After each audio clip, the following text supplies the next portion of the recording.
नमस्कार विद्यार्थी मित्रांनो, मी अमोल आगरकर. इंजिनियर अमोल चॅनलमध्ये पुन्हा एकदा आपले मनापासून स्वागत करतो.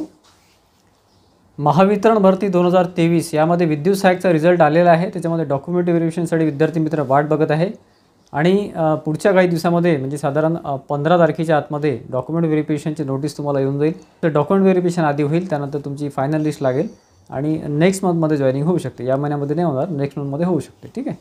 तर त्यामध्ये बरेच विद्यार्थ्यांचे प्रश्न होते. तर त्यामध्ये डॉक्युमेंट्स कुठले लागतील ते आपण ऑलरेडी महाट्रान्सकोच्या DVच्या आधी डॉक्युमेंट व्हेरिफिकेशन म्हणजे DV आपण त्याला म्हणतो, तर त्याच्या आधी आपण सांगितलेले होते. परंतु विद्यार्थ्यांचे प्रश्न जास्त असल्यामुळे परत हा व्हिडिओ आपण घेतो आहे. आणि त्यामध्ये वेटिंग लिस्टचासुद्धा विद्यार्थ्यांचा प्रश्न खूप मोठा आहे किंवा जास्त प्रश्न आहे त्यावर वेटिंग लिस्टबद्दल. वेटिंग लिस्टबद्दलसुद्धा आपण ऑलरेडी अपडेट दिलेला आहे. बरेचसे विद्यार्थी हा व्हिडिओ बघतच नाही, त्याच्या बघण्यात येत नाही, त्यांनी सबस्क्राईब केलं नसेल कदाचित. त्यामुळे परत मला ते प्रत्येक व्हिडिओमध्ये ते सांगावं लागतं की वेटिंग लिस्ट ही लागणारच आहे. 2500 विद्यार्थ्यांची वेटिंग लिस्ट लागणार आहे आणि साधारण 2000 विद्यार्थी किंवा 1700-1800 2000पर्यंत विद्यार्थी हे त्यामध्ये ॲब्झॉर्ब केले जातील, म्हणजे त्यामध्ये जॉईनिंग करून घेतले जातील.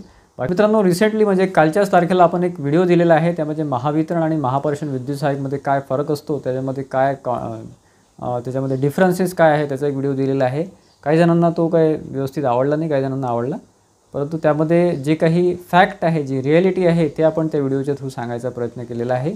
महावितरणची स्थिती काय आहे त्यावर आपण जे काही माझा अनुभव आहे भरपूर वर्षाचा, तर त्यावरून मी तो सांगितलेला आहे. आणि बरेचसे जे माझे स्टुडंट आहे 2019च्या बॅचचे जे विद्युत सहाय्यक म्हणून जॉईन झाले, आता टेक्निशियन म्हणून परमनंट झालेले आहे, त्यांचा जो अनुभव आहे त्यावरूनच आपण सगळं सांगितलेलं आहे, सगळ्या गोष्टींचा एकंदरित अंदाज घेऊन. जे फक्त महावितरणमध्ये सिलेक्शन झालेलं आहे ज्या विद्यार्थ्यांचं, त्यांना महावितरण जॉईन करणेच आहे. त्याच्यामुळे असं समजू नका की महावितरण वाईट आहे किंवा असं परिस्थिती आहे, तर घाबरून जाऊ नका. महावितरणसुद्धा चांगलं आहे आणि काही दिवसामध्ये किंवा 1-2 वर्षामध्ये तुम्हाला त्या कामाची सवय होऊन जाते.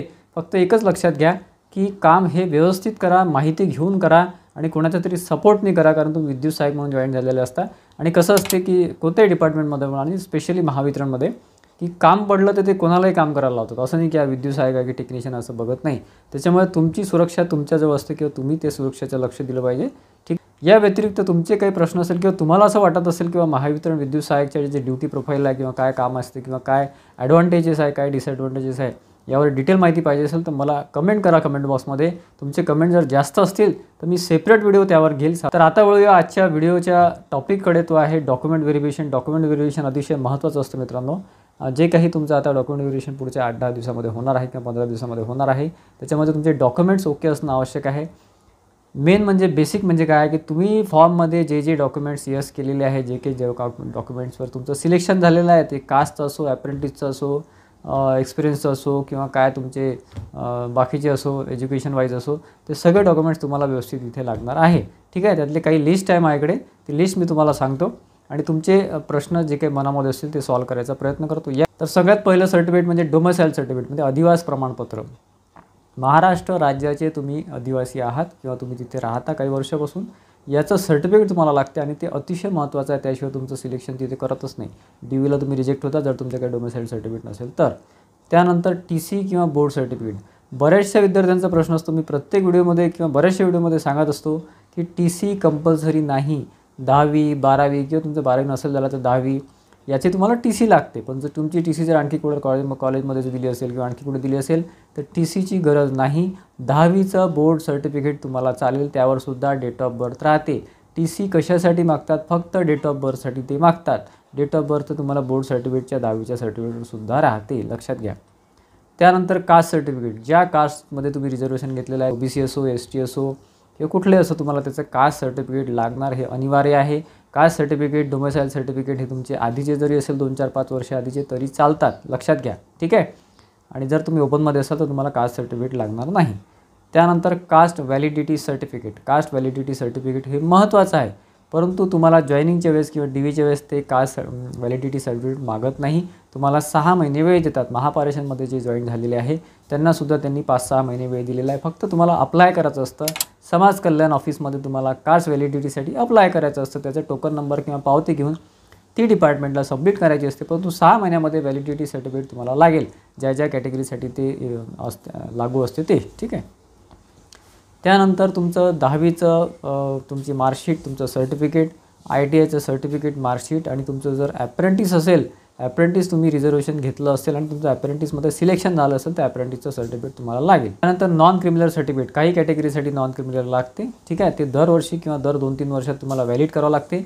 जेव्हा तुम्ही फॉर्म भरला त्यावेळेसचं सर्टिफिकेट जर असेल व्हॅलिड तरी चालेल, आताचं नसलं तरी चालेल. नंतर मेडिकल PWD सर्टिफिकेट, म्हणजे बघा मेडिकल म्हणजे तुम्ही जर फिट असाल तर तुम्हाला कुठलंच मेडिकल सर्टिफिकेट लागणार नाही, परंतु तुम्ही जर हँडिकॅपमध्ये तुमचं सिलेक्शन झालं असेल तर त्याचं तुम्हाला मेडिकल सर्टिफिकेट लागेल. ठीक आहे, बाकीचे सेकंड मेडिकल सर्टिफिकेट फिटनेसचं लागते, ते तुम्हाला DV झाल्यानंतर फायनलिस्ट लागल्यानंतर लागते, सध्या लागत नाही, त्याचं टेन्शन घ्यायचं नाही.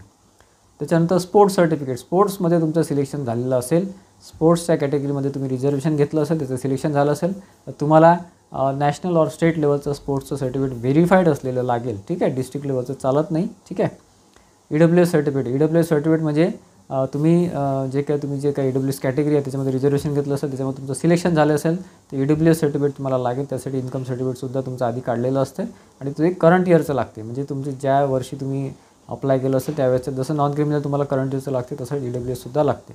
त्यानंतर WR certificate, woman reservation certificate महिलांना लागते, तर ते काही कॅटेगरीसाठी लागत नाही आणि तुम्ही नॉन क्रिमिनल काढलं असेल तर WR सर्टिफिकेटची गरज पडत नाही. ठीक आहे, तुमचे काही कॅटेगरी ज्यांचं निघत नाही त्यांना लागणार नाही. आता याच्यामध्ये कन्फ्यूज होऊ नका की सरांनी म्हटलं लागते, तर ज्यांचं निघतच नाही, फॉर एक्झाम्पल OBCचं WR सर्टिफिकेट निघत नाही तर तुम्हाला लागणार नाही. नॉन क्रिमिनल जर तुमच्याकडे असेल तरी चालेल. त्यानंतर मराठी लँग्वेज सर्टिफिकेटची गरज नाही. 10वी-12वीमध्ये किंवा 10वीमध्ये तुमचं मराठी लँग्वेज असेल मार्कशीटवर तर तुम्हाला सर्टिफिकेटची गरज नाही, किंवा कुठेच तुमचा मराठी विषय नसेल कुठल्याही एक्झाममध्ये किंवा कुठल्याही याच्यामध्ये, तर तुम्हाला एखादा प्रिन्सिपल असतात तुमच्या स्कूलचे किंवा कॉलेजचे, त्यांच्याकडून मराठी फॉर्मॅटमध्ये ते घेऊन घ्यायचे, त्यांची सिग्नेचर घेऊन घ्यायचे. ठीक आहे, खूप मोठी गोष्ट नाही आहे ते, आणि त्यासाठी रिजेक्शन होत नाही.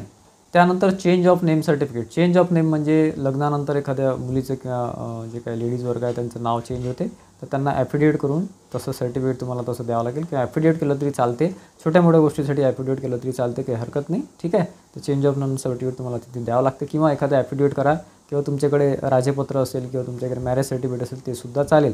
मॅरिड जे मॅरिड आहे त्यांच्यासाठी सांगतो आहे. अल्फाबेटमध्ये काही चुकी असेल, तुमच्या नावामध्ये, वडिलांच्या नावामध्ये, सरनेममध्ये काही चुकी असेल तर सरळ सेतूमध्ये जायचं, तहसील ऑफिसमध्ये, तिथे ॲफिडेविट करायचं आणि तेच ॲफिडेविट तुम्ही डिव्हिजन्स घेऊन जायचं. खूप मोठा इश्यू नाही आहे तो. त्यानंतर NOC, जे गव्हर्नमेंट जॉबवर असतील ऑलरेडी किंवा तुम्ही सेमी गव्हर्नमेंट जॉबमध्ये असतील, प्रायव्हेटला लागत नाही. तुम्ही प्रायव्हेटमध्ये जॉब करत आहे आणि हा तुम्हाला जॉब लागला असेल, आणि किंवा तुम्ही गव्हर्नमेंट जॉब जरी करत असाल आणि तुम्ही जर वितरणमध्ये लागत असाल तर तुम्ही जर शो केलं नसेल फॉर्ममध्ये तर तुम्हाला NOC लागणार नाही, तुम्हाला ते NOC मागणारच नाही. परंतु जर तुम्ही शो केलं असेल तर तुम्हाला तुमचं जे करंट एम्प्लॉयर आहे, म्हणजे जिथे तुम्ही जॉब करता सध्या किंवा केला असेल तिथलं तुम्हाला NOC लागेल. तर मित्रांनो, या सगळ्या डॉक्युमेंट्सचा तुम्हाला एक ओरिजिनल बंच सोबत ठेवावा लागतो आणि एक झेरॉक्स कॉपी सोबत ठेवावं लागते DVच्या वेळेस. ठीक आहे, सेल्फ म्हणजे स्वतःची साईन करायची असते, आणि एक ॲडिशनल एखादा झेरॉक्स कॉपी सोबत ठेवा. पूर्ण 3 सेट घेऊन जा, 2 झेरॉक्स आणि एक तुमची ओरिजिनल कॉपी. ठीक आहे, आणि या व्यतिरिक्त तुमचे काय प्रश्न असतील तर मला कमेंट बॉक्समध्ये कमेंट करा, त्या रिलेटेड आपण उत्तर द्यायचा प्रयत्न करू. ठीक आहे, तर आशा करतो मित्रांनो बऱ्याच प्रश्नांची उत्तर द्यायचा आजच्या व्हिडिओमध्ये आपण प्रयत्न केलेला आहे. डॉक्युमेंट व्हेरिफिकेशन रिलेटेड बरीचशी माहिती आपण द्यायचा प्रयत्न केलेला आहे. या रिलेटेड तुमचे काय प्रश्न असतील तर मला कमेंट बॉक्समध्ये कमेंट करा, आपण त्यावर वेगळा व्हिडिओ घेऊ. व्हिडिओ आवडला असेल तर व्हिडिओला लाईक करून जास्तीत जास्त विद्यार्थ्यांमध्ये शेअर करा, जेणेकरून त्यांनासुद्धा ही माहिती मिळेल महत्त्वाची. आणि आपल्या चॅनलला सबस्क्राईब केलं नसेल अजूनही यूट्यूब चॅनलला, तर सबस्क्राईब करा, जेणेकरून पुढचे जे महत्त्वाचे अपडेट्स पुढे जॉईनिंगपर्यंत तुम्हाला येणार आहे ते तुम्हाला मिळत राहतील. धन्यवाद मित्रांनो.